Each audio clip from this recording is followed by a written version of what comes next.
Hello everyone, welcome back to Introduction to Semiconductor Devices. So far in this course, we have studied some fundamental aspects of semiconductor devices. We understood how a PN junction works, and then we understood how a MOS capacitor works. All of that lays foundation to understanding one of the most important semiconductor device, which is a MOSFET. It is not possible for us to really imagine a world without a MOSFET. A MOSFET has revolutionized semiconductors and it has paved way for the modern technological revolution. It is not an exaggeration to say that if there was no MOSFET, possibly there is no semiconductor devices right now. Okay? Or there is no, the information technology revolution would not have happened. It is that crucial. So today we'll begin our journey into understanding how a MOSFET works. So before we do that, let me start with a brief historical perspective.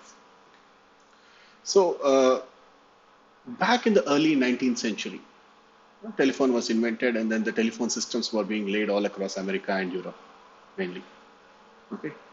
And they were using vacuum tubes in the telephone systems to connect calls and to try to automate some of that. And those vacuum tubes were not very efficient and people realized that there needs to be a solid state alternative to a vacuum tube. It was quite well known.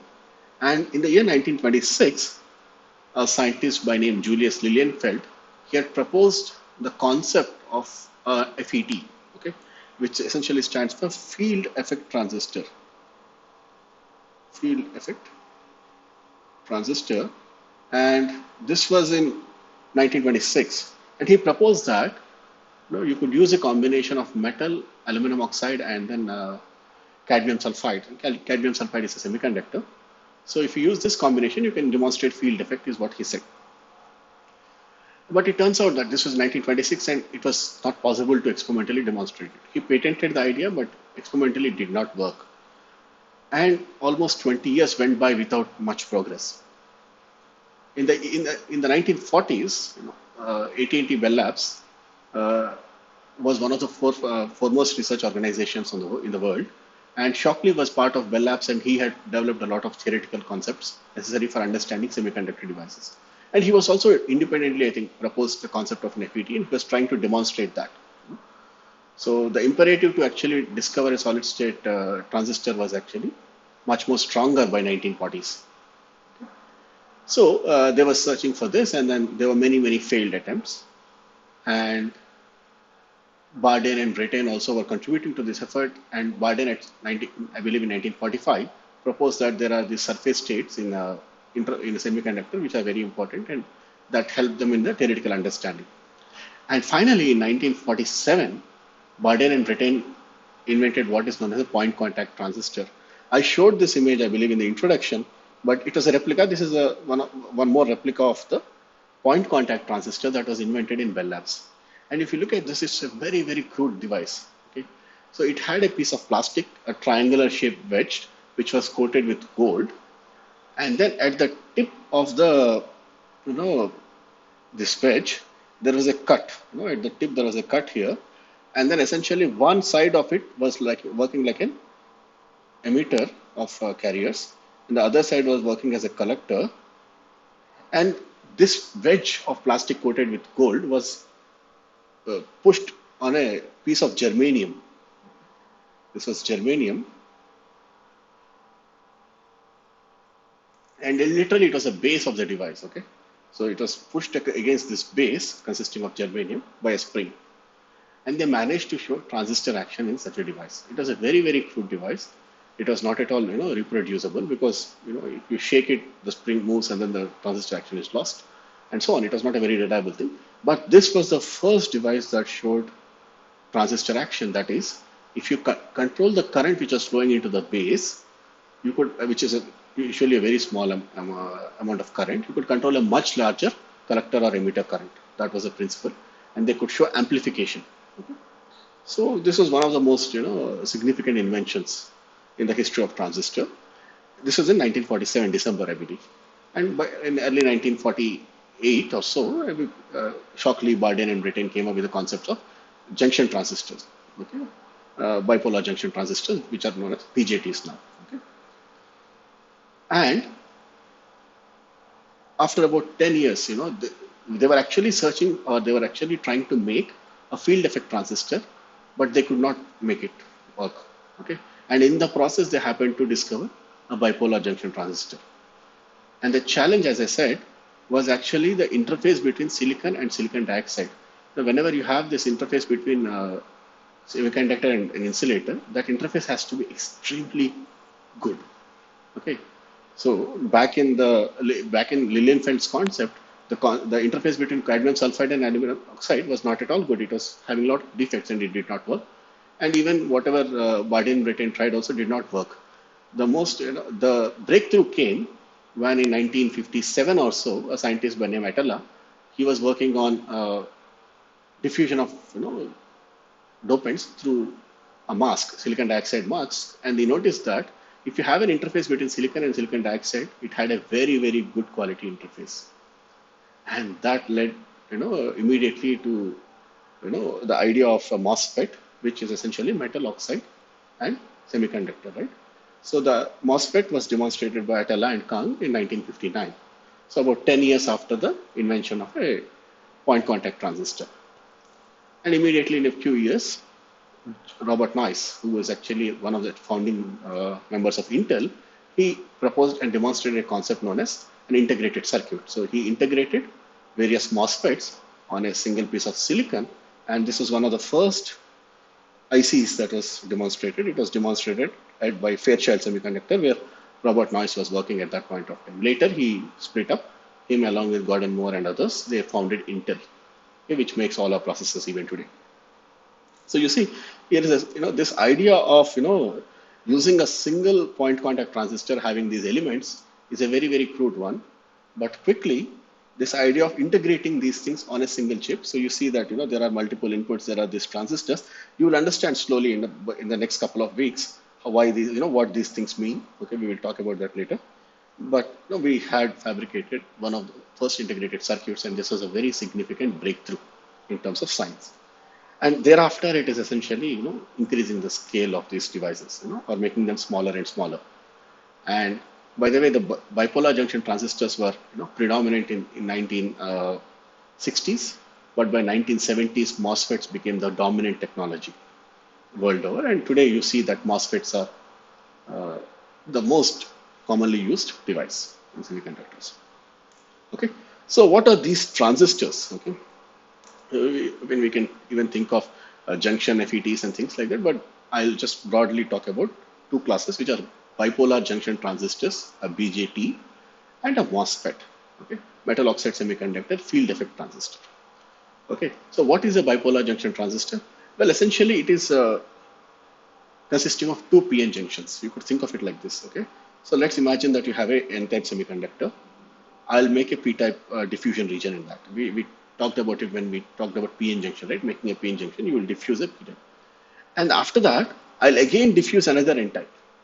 So I'll have three areas, okay, corresponding to N, P, and N. That is one option. Or you could also have P, N, and P.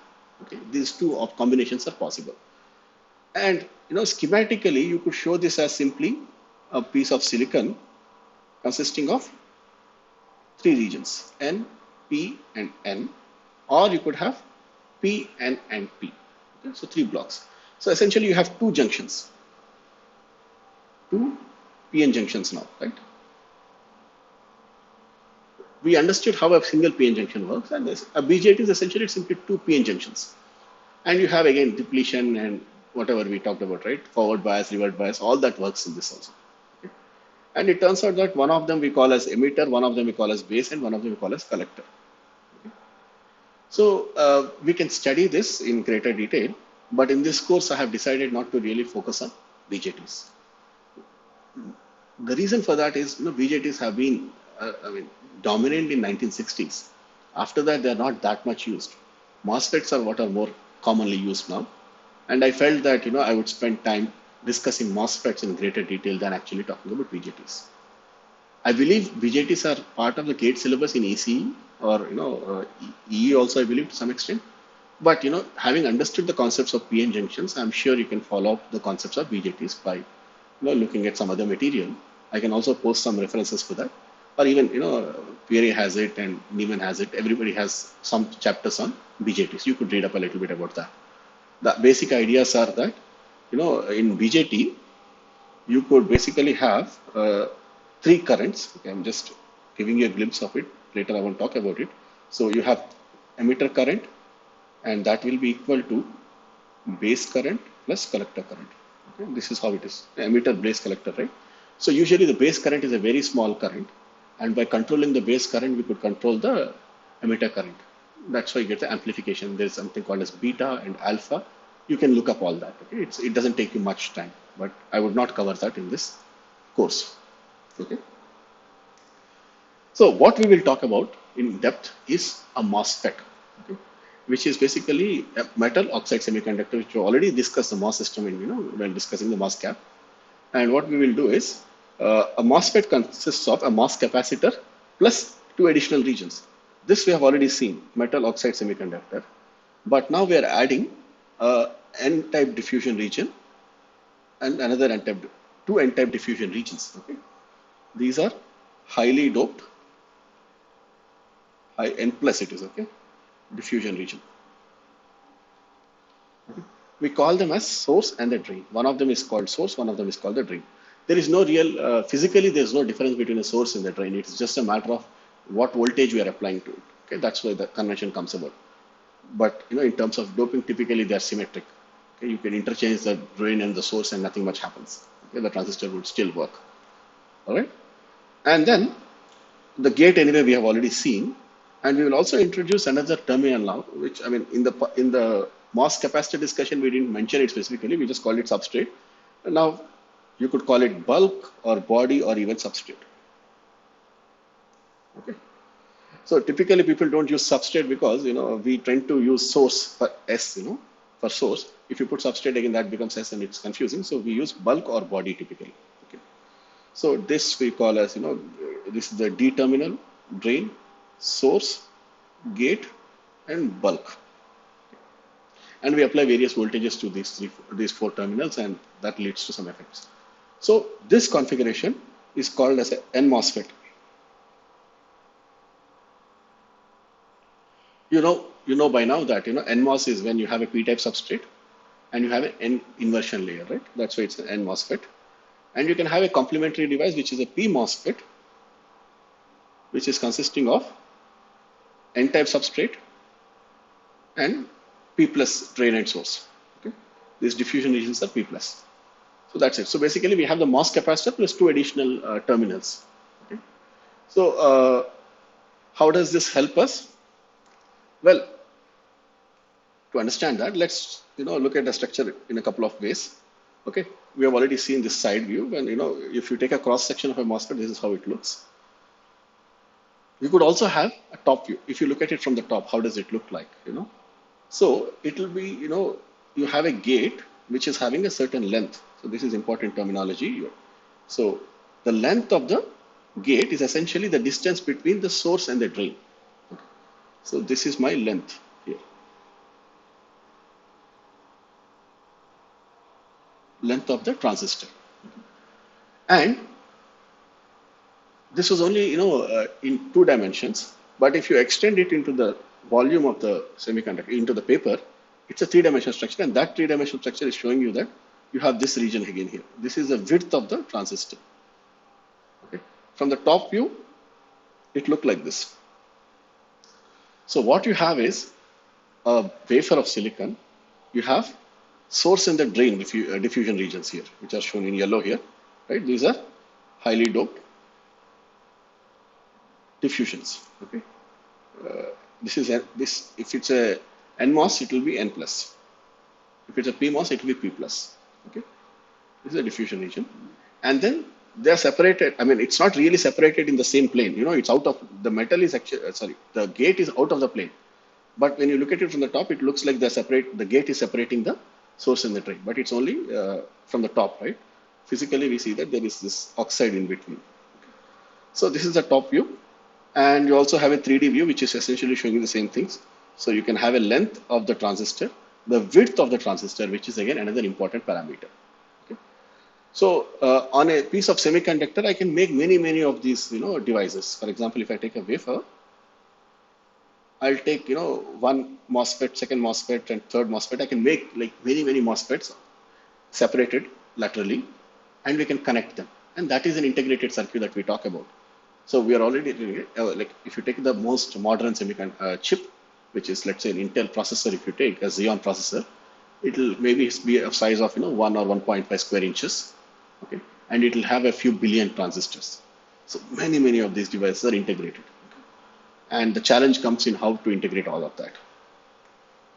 So, and we already told you that the essential physics happens within a few micrometers here. This is few micrometers. Okay. Below that, it's all just silicon, bulk silicon. Okay. So this is how a transistor structure looks. And these black things here you see, these are what we call as contacts. The reason is, if you look at semiconductor, we talked about some metal and semiconductor junctions, Schottky junctions, right? Or they can be rectifying contact or a ohmic contact, we say. So it is not enough to have a piece of semiconductor, but we have to connect it to the external world. Right? We have to connect it, let's say, to another transistor. How do we connect it? If we directly put a piece of metal, it will have a contact resistance. We mentioned this already.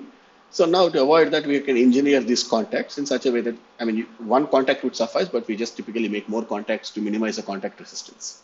Okay. So, and these things I can connect. So this will be connected to a metal, another metal piece, and then so on. Okay. So that's how the transistors work. So this is a physical structure, but yeah, how does it operate? Okay. So this is again another view of it. Okay. So the same story that we've been talking about. So you have a substrate, you have a bulk, you have a drain, we have a source, and we have a gate, right? So essentially what you have is, in between these two regions here, there is a junction. This is a PN junction, right? This is another PN junction, right? These two are PN junctions. In between them, you have a MOS capacitor. You could think of it like that, right? So if it's a ideal MOS capacitor, let's say, okay, there's no band bending at all. There are no carriers, nothing. It's an ideal MOS capacitor. Okay. The moment you apply gate voltage, what happens? If you apply a gate voltage, let's say positive voltage in this case, you can create, it's a p-type substrate. If you apply positive voltage, you'll create an inversion layer. Right? Let's say we apply gate voltage greater than threshold, then we have an inversion layer. So that essentially forms here below this.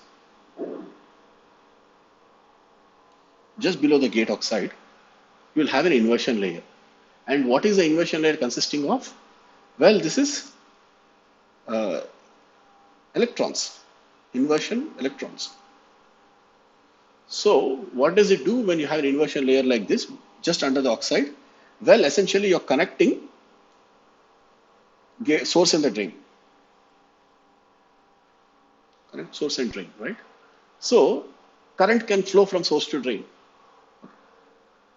But the moment let's say, make the voltage 0, this inversion layer disappears and there is no current between source and drain. This is the fundamental, in a very simple way, this is how switching happens. Okay. When, let's say, I assume ideal MOSFET. Okay. Assume ideal MOSFET. I mean, basically MOS cap, ideal MOS cap, and then the FET structure. Okay. When you have such a scenario, if your VG is equal to 0, okay, I'll say Q inversion equal to 0.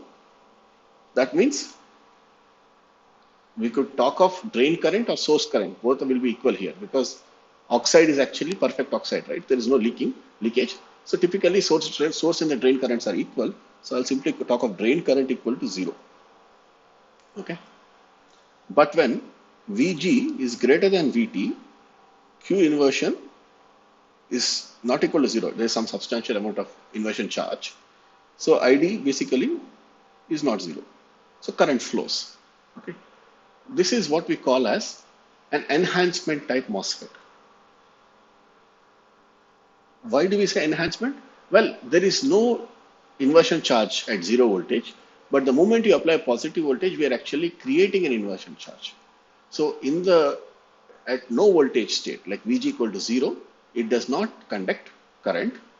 But the moment you apply a voltage, it conducts current. So this is called as enhancement mode MOSFET. But if you remember, you don't need to have this as a scenario all the time, because we already studied the CV, right? We said if you have a VG like this, and let's say this is C, okay? If you take an ideal MOS capacitor, let's say the CV is something like this.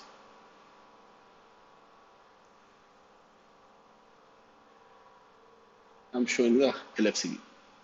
And this was your VT. And let's say this is your VG equal to 0, okay?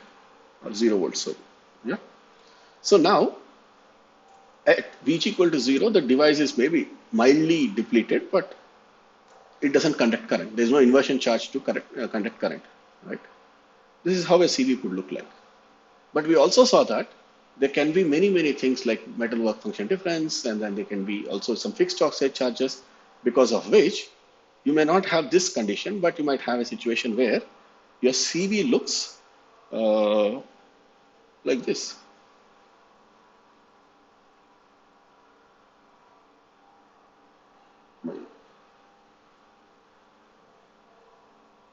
Okay, you get the drift. I mean, this is depletion, this is inversion. Okay, I'm sorry, it looks very bad.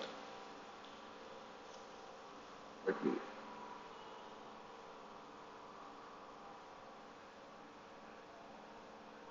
Okay. So this is basically with some work function differences. Okay, let's say it's non-ideal, and this was ideal scenario. So if you have some sort of a shift in the VT now, right? Because VT now has become close to 0. So even if you don't apply any voltage, there would be an inversion layer. Okay. So here you have, okay, N channel without VG, or at VG equal to 0. You have a connection.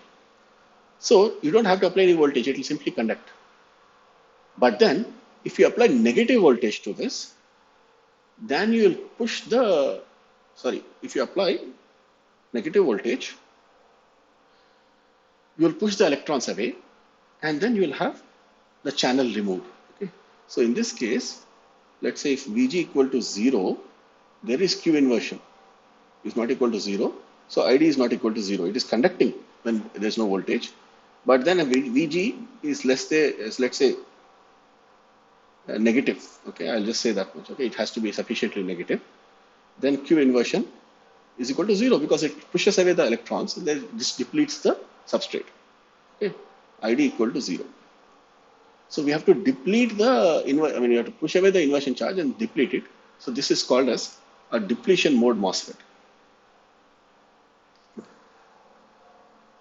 I would say this is mostly academic. It's not really. We will typically deal with enhancement mode. We don't really worry too much about depletion mode. Okay. So yeah, this is how the basic structure of a MOSFET looks. Okay. So in the next video, I will talk about the various current conduction mechanisms or current conduction modes in a MOSFET. All right. So I'll see you in the next video. Thank you.